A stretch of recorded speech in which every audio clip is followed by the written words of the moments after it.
राजकुमारी और परी की दोस्ती। किसी दूर दराज की धरती पर एक सुंदर राज्य था जिसका नाम नूरिस्तान था। इस राज्य में एक नेक दिल और बहादुर राजकुमारी रहती थी जिसका नाम राजकुमारी महरीन था। वो न केवल सुंदर थी बल्कि बहुत दयालु भी थी। उसे बागों, पक्षियों और कहानियों से बहुत प्रेम था। एक दिन राजकुमारी महरीन महल के पीछे स्थित घने जंगल में सैर के लिए गईं। वो जंगल आम जंगलों जैसा नहीं था। वहां अजीब सी रोशनी, रंग बिरंगे फूल और मधुर संगीत सुनाई देता था। अचानक उसने किसी के रोने की आवाज सुनी। राजकुमारी उस आवाज की ओर बढ़ी तो उसने देखा कि एक छोटी सी परी पेड़ के नीचे बैठी रो रही थी। उसके पंख घायल थे और वो उड़ नहीं पा रही थी। राजकुमारी ने प्यार से पूछा, तुम कौन हो और क्यों रो रही हो? परी ने आंसू पोंछते हुए कहा, मेरा नाम परी नूर है। मैं जादुई घाटी की रहने वाली हूं।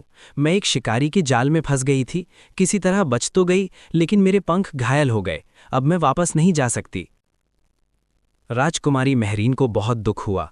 वो परी को महल ले आईं, उसके पंखों पर मरहम लगाया और उसकी अच्छी देखभाल की। कुछ ही दिनों में परी के पंख ठीक हो गए। परी नूर खुशी से बोली, राजकुमारी, तुमने मेरी जान बचाई है। मैं तुम्हें एक इच्छा का उपहार देना चाहती हूं। राजकुमारी मुस्कुराकर बोली, मुझे अपने लिए कुछ नहीं चाहिए। बस मेरी प्रजा हमेशा खुश रहे और मेरे देश में कभी अंधेरा ना आए। ये सुनकर परी नूर बहुत प्रभावित हुई। उसने अपनी जादुई छड़ी घुमाई और कहा, आज से नूरिस्तान में कभी अत्याचार, बीमारी और नफरत नहीं आएगी। यहां हमेशा शांति और खुशहाली रहेगी। अचानक पूरा जंगल रोशनी से भर गया। परी नूर आसमान की ओर उड़ गईं और जाते जाते बोलीं, याद रखना, असली जादू अच्छे दिल में होता है। जब राजकुमारी महरीन महल लौटीं तो उसने देखा कि उसका राज्य पहले